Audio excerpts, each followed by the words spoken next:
This is the Citizen of Heaven podcast, the Terry Francis episode. I am Hal Hammonds, and I am a citizen of heaven, and I am your embedded correspondent in Satan's world.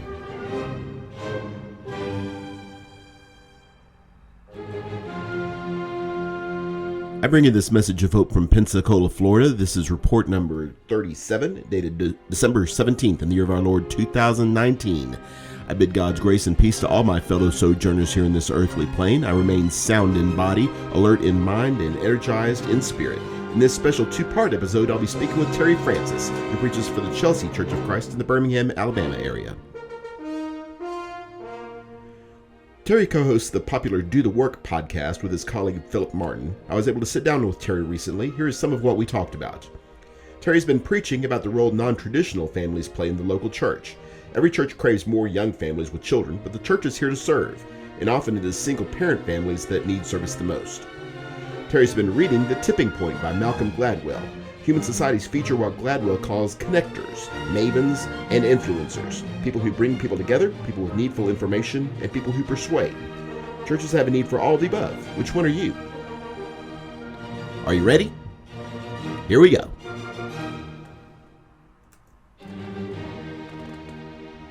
This is what Terry has been preaching.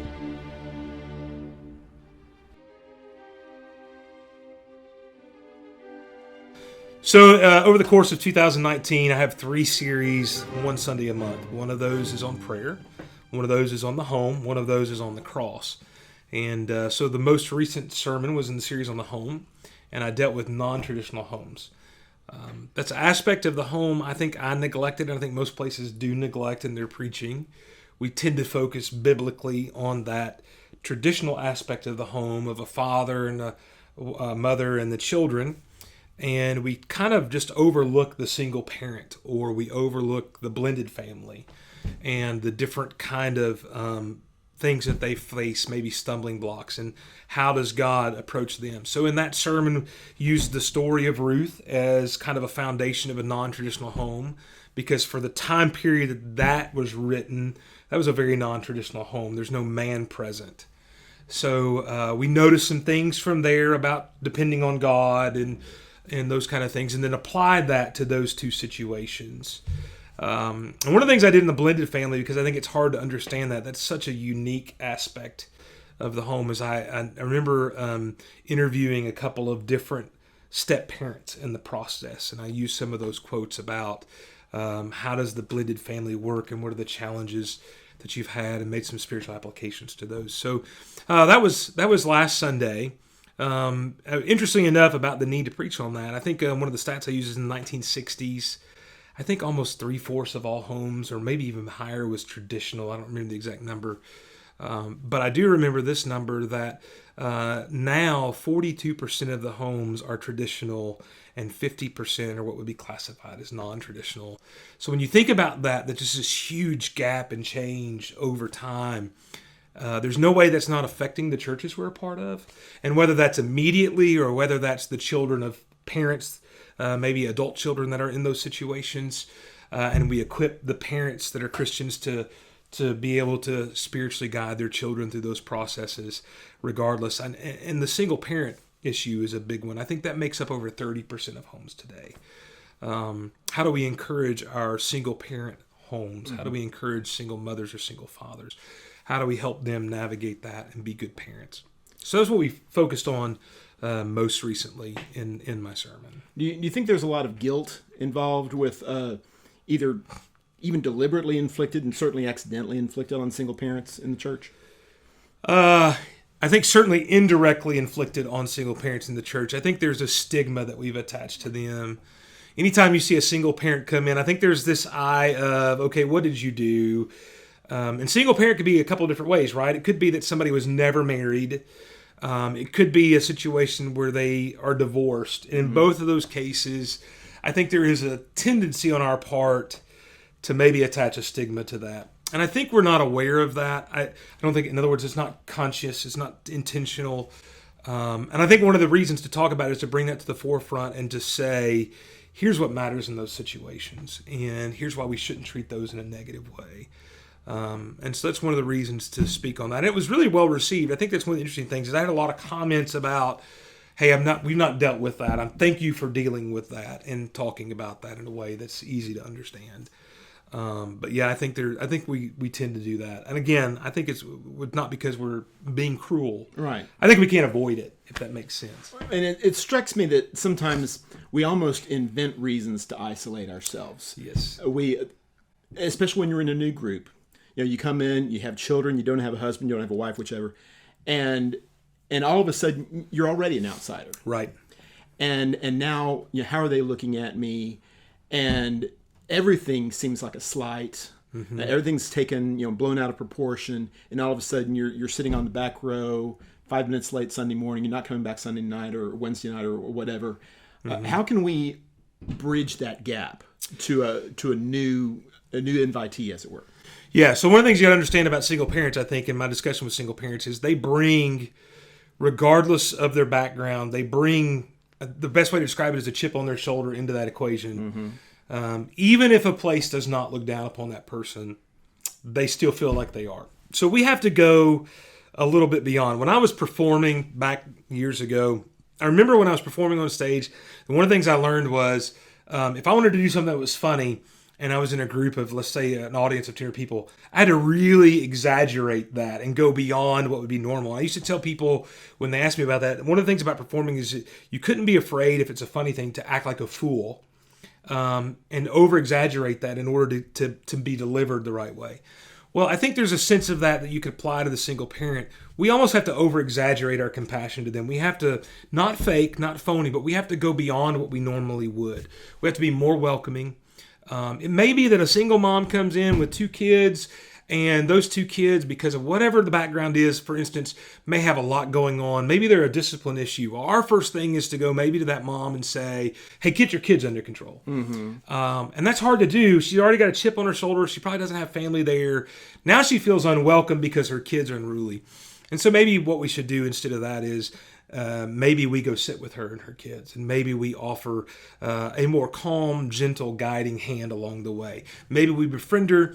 Maybe we become the pseudo-grandparents to those kids at church. Mm-hmm. That we try to develop these connections. And one of the things I focused on in my work, really in the last probably 3 to 4 years, even more so than before, is the idea of relationships. So many things that we have conflict with could be solved if we were just in better relationships. So I think this is one of those areas. How do you handle the single parent? You form a bond with that single parent that says, I am here to be your friend.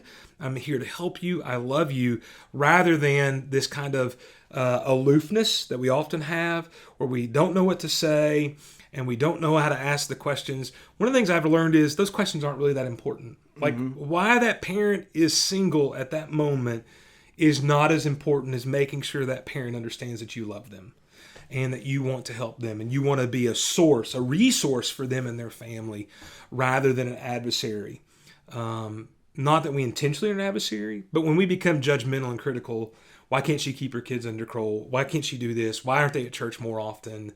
For instance, why aren't they at church more often? Hey, maybe it may be she's working, the kids are home by themselves. What if you go pick the kids up? I've been in situations where a single mom had to work late. She needed us to pick up the kids. What a great thing to do, that she even felt comfortable enough to ask us to do that. Right. So I think that's what you have to do. And you have to go beyond your normal kind of comfort zone to try to welcome her. By the way, that really applies to any new person that walks into your building, not just the single parent, to go beyond what you normally would go beyond. Again, not in a phony way. Right. But in a extending yourself kind of way. You think about just normal people that just walk in, single parent or not. One of the most successful things that we've had, I think, in the area of trying to reach them, whether it's an evangelistic opportunity or maybe just they're Christians moving to the area, is, within the first visit or two, we want to take them to dinner with us or into our home, or if we have a small group, we invite them to our small group that day. We want to get them in some kind of environment outside of an auditorium or a Bible classroom at the church building where they develop this connection. Mm-hmm. And when you do that, especially non-Christians that come in, you become very successful at building a relationship, which therefore cultivates the opportunity to have the Bible study. And by the time you get to that point, there's this connection and they want to be your friend, and you have more credibility. You can be a greater influencer in that area.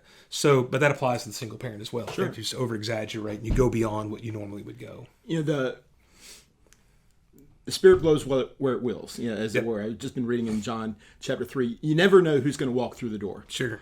And we have this tendency to shop for participants in the gospel. Right. We want the young families. That's what we need, more young families. Well, sometimes you get what you get. Yeah. And that's not a bad thing. Well, not sometimes. You always get what you get. No. And we do the best we can with what we have. Instead of wishing that this person were in a different situation, let's minister to them where they are. Right. And help them where they are. Yeah. In my close, I guess it's getting close to 22 years of work now. I've been in like the most different locations you could be in. I started off in a pretty rural place, small town, America. Went to a church within the city limits of Nashville, so more urban. Moved from there to Memphis, Tennessee, which is more urban and way more diverse than the side of Nashville that I was on. And now I'm back in a more rural area, truthfully, on the outside of Birmingham. But when you talk about you get what you get, I mean, when you're in Memphis, Tennessee, and we would have 25 to 30 visitors a week, a lot of them are just walking off the street. The people that walk in, you have no control of what they are, but they all need the gospel. Right. So it may be that we have somebody who walks in who's a pilot with FedEx, who's really well off. They walk in a suit, and they come in, and you need to offer that person the gospel.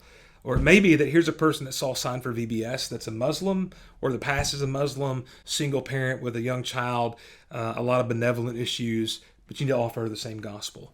Oddly enough, in those two stories, those are real events. Oddly enough, in those two stories, the FedEx pilot did not stick around, but the Muslim was converted and is still faithful to this day. There's a lot of churches that would not have focused on both the same way because we have this stereotype we want to go after. We want to go after the traditional homes. We want to go after the traditional homes that have the money.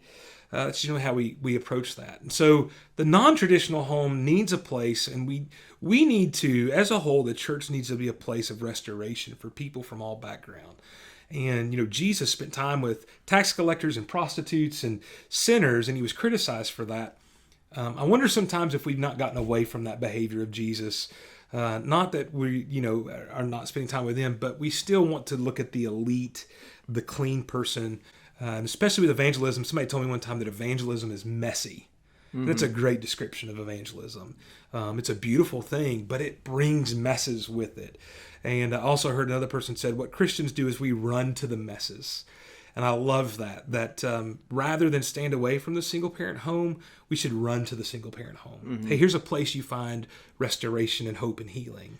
And that's the message I think we need to have, is run to those messes, what we classify as messes. Well, it's a different version of James chapter 2, right? Correct. Where we have this inherent bias toward people who maybe we aren't in position to help them very much. Correct. Maybe not as much as going to be asked of us. If these people, they're going to be helping us instead of us helping them, versus someone who is in desperate need of help. Yeah. Someone who doesn't appear on the surface to offer very much to us. But they're the ones who are sincere. They're the ones who are genuinely looking for the truth. And we reach out to them and we glorify God in the things that we're doing. Absolutely. Absolutely. This is what Terry has been reading.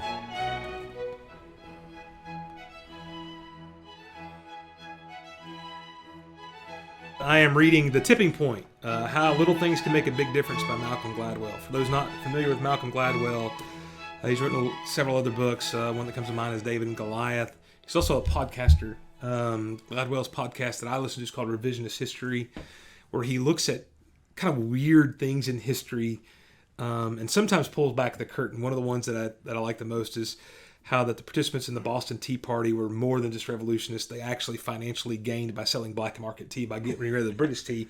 And he kind of pulls back that curtain that you're not taught in grade school. Right. Gladwell, by the way, just full disclosure, is an atheist, which makes this a little interesting. This is not a religious book. He's more of a historian and a journalist, and he does some pretty interesting stuff. This book was given to me by my wife before I went to a gospel meeting recently. And so I've read probably about 90 pages into it. The Tipping Point is about he takes a couple of things. Revolutionary War is one of them. Specifically, Paul Revere is an example. Another one is, remember the Hush Puppy shoes that were like really popular a long time ago? That company was on the brink of extinction, and then all of a sudden they popped back up in New York in a fashion show, and then all of a sudden like everybody wanted them again, and they actually became more successful their second time around. Now I don't know where they're at now. I haven't seen many Hush Puppies lately. I'm sure they're out there. But so he talks about, well, the section I'm talking about now is there's three types of people. There are connectors, and the illustration he uses of connector that is a famous illustration is Kevin Bacon. When you think about 6 degrees of Kevin Bacon and how Kevin Bacon is a connector. And I think the average is the interesting thing, that almost anybody can be connected to Kevin Bacon, I think, in less than 4 steps, actually. So there are connectors, there are mavens, and mavens are people who have a tremendous amount of knowledge. And then there are influencers or salesmen. And the illustrations he uses modern day of the maven and the influencer are not people that are readily known like Kevin Bacon, which is why their name doesn't stick out to me. But Paul Revere, for instance, was both a connector because he rode through and he connected all the town's militias to say, hey, tomorrow the British are prepared to march. But he was also a maven because at the same time there was another man that went through, was not as successful as Paul Revere. And one of the reasons why he was not is he did not have the connections and the knowledge that Paul Revere did. So Paul Revere, when he rode through, not only had the connections because of other things he'd been involved in and people knew who Paul Revere was, but he had the knowledge in each town of here's the head of the militia. And he would go to that house and say to that person, the British are coming. So it's a different picture than I was taught in elementary school of him wildly running through the streets of each town saying the British are coming with a lantern flying. There was actually a process to that. And so you have the connectors, the mavens, and then the influencers. And what he's talking about is that everything has a tipping point. And so for the Hush Puppies, it was the tipping point was actually the second time through. And what happened was you had connectors who were the first people who wore them. The mavens were the people in the fashion industry who saw them and knew about it. But the influencers became the actual, today it would be social media influencers who would post on their Instagram and so forth. And then it becomes this wild outbreak of marketing. It's an entertaining book to look at from those aspects. I've said a lot on our podcast before and dealt with this in churches, and you and I have talked about this a little bit. Marketing's kind of like a thing I like, and so this fits into that a little bit. How do you tip the scales into what is just normal operation to now this wild kind of venture of success? Not made all the applications to church yet because I'm not finished the book. I do think, though, that in every church, I think these three people are needed. Now, a maven is not a know-it-all. They're not an arrogant sense of knowledge. And mavens are actually people who have knowledge who want to improve your life. That's the description of the maven that he gives. So, for instance, one of the if I was to be classified as a maven in one area, it's probably food. Like if I know of a great place to eat, and let's say you're going to Memphis, I'm going to tell you to eat Central Barbecue Ribs and get Gibson Donuts. Because I'm really convinced that your life will be improved by eating at those two places. And if anybody's from Memphis listening, they agree with me on that. So I tell you that not to show off my knowledge, but to improve your life. Right. So within the church, we need connectors. We need people that connect, build relationships. There's also we have to be mavens in the sense that we have this knowledge and I can give you something. Now that I think what's interesting, what I've kind of seen so far is the connectors and the mavens aren't always the salesmen. And I think one of the things in evangelism, maybe where we struggle is we think everybody has to fill all three roles. Right. And where I'm at now is, your and my job is really, in a lot of ways, we're influencers. We're that final guy that comes in. Right. It's kind of the salesman, and we can kind of go and say, hey, let me show you how to invest your life in a way that saves your soul. But we need a lot of times connectors and mavens who will say to their friends, hey, I know how to make your life better. Will you talk to Hal or will you talk to Terry? It's kind of like that, hey, I got a guy kind of thing, right? We're the guy, but we need those connectors and mavens that have the willingness to go, hey, I got a guy. And so that's so far is kind of the application I've had at that point. Well, let me play with that a little bit. If I'm thinking of influencers in the context of the New Testament church, the first name that pops up is Paul. I would probably say Barnabas before Paul, because if it's not for Barnabas, there's probably not a Paul. Right. But people yes. who I'm going to make, get out there and get the word out. Sure. But somebody like Andrew, for instance, who has very little information in the text, but what we do know is how he connects with people. Sure. He connects with his brother Peter. He connects with the Grecian followers of Jesus. He connects with even the boy with his lunch, who has some food that maybe the Lord's going to be able to do something with. Yep. He's always seen in a context of bringing somebody to Philip's Jesus. another one. Philip went and found Nathanael and then told him about Jesus. It was Jesus that actually influenced Nathanael, but it was Philip who made the connection from Jesus to Nathanael. Another one similar. And the first maven that came to my mind was Luke. Someone who does not have a first-hand, as far as we know anyway, role in the life of Christ and the ministry of Christ, but he has resources at his disposal. He has connections. He has intellect. And he's able to pool the stories together. And knowledge. Right, exactly. The knowledge that he gets from Paul, I'm sure, and from others as well, under the guidance of the Holy Spirit, of course, and doing this tremendous work that lasts just as long as Paul's work lasted, just as long as anybody else's work lasted. Sure, absolutely.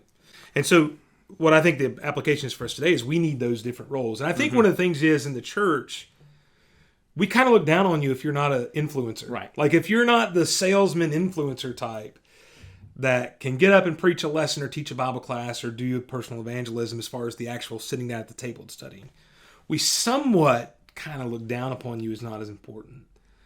But we need those connectors and mavens too. And even if you're just a connector that connects people in the community to somebody else within your congregation or to the congregation, as simple as saying, why don't you come and worship with us? There's a very important role there that we kind of look down upon. That is just as much a part of evangelism as the influencer that kind of gives the final sales pitch. Hey, why don't you obey? I just think we don't not look down upon that, maybe those other roles as much as it's a do. different skill set, isn't it? Sure it is. An influencer may be good at rhetoric or presentation or packaging, that sort of thing, but the connector, it has people skills. Right. Not that they're exclusive with one another, but being able to talk to somebody face to face and say, hey, what's going on with your life? Even I think connectors even don't have people skills sometimes. Let me say it this way. The one type of person I cannot really identify with is the introvert. There's no part of me that is introverted, okay? Really? Not a single part. My wife is an introvert, but she's an outgoing introvert. I can handle that. But the introvert that really doesn't like being around people, like I just cannot fathom that, okay? Because I get my energy off of other people. So who's best at attracting or connecting to the introvert? It's other introverts. And I think sometimes we look down upon the other introverts when they have a really special place in our work by being a connector, because that person can kind of sit back and they can kind of drift back and kind of blend in, but they're going to be the one that connects to the other person that blends in. And even if it's commiserating about their being introverts, that forms a connection that then can go further. Now, I think there is a sense where we all should be mavens. Right. In the sense that if a maven is the person that has the knowledge of something that makes your life better. If I'm a disciple, I have the knowledge that will make your life better. And in that sense, I think we're all mavens. I think that's the core of these three things that pulls us all together. I think though some of us are connectors and some of us are influencers, but we all have this knowledge that Jesus is what we need in order to make life better. He fixes us. He fixes our problems. He gives us victory over sin. He teaches us so much that in my understanding, I think we're all mavens, or should be, strive to be mavens.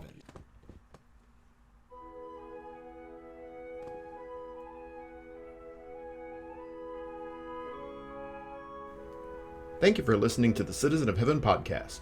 If you profited from your time here, I have a few requests of you. Please pray for me and for this work. We need more citizens of heaven, and our prayer is that we be part of achieving this objective. Please subscribe to this podcast, and give a good rating on iTunes and other sites that allow you to do such things, and spread the word to your friends. Please follow my work through my website, www.halhammonds.com. There you will find links to articles, videos, and books of mine. Seek me out on social media. You can find me on Instagram, YouTube, and especially Facebook. Look for me and for my pages, The Final Word, The Preacher, 20 Pages a Week, and Citizen of Heaven. Until next time, be strong and courageous, fight the good fight of faith, and do all things in the name of the Lord Jesus. This is Hal Hammons, the Citizen of Heaven, signing off.